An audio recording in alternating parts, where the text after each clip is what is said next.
msaliti, kwa msukule, apigwe, apigwe, apigwe, apigwe, apigwe, apigwe, apigwe, apigwe, apigwe, apigwe, apigwe.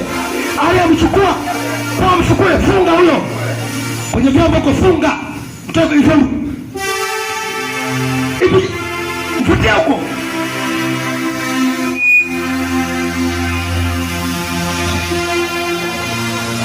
Hivi wanaume hapo mnafanya kazi gani?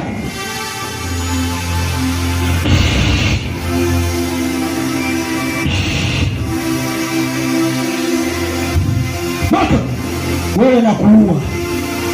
Huwezi kumchukua huyu kumfanya msukule wako. Na kuua. Na kuua. Na kuua. Kwa nini mnafikia kwako? Punguza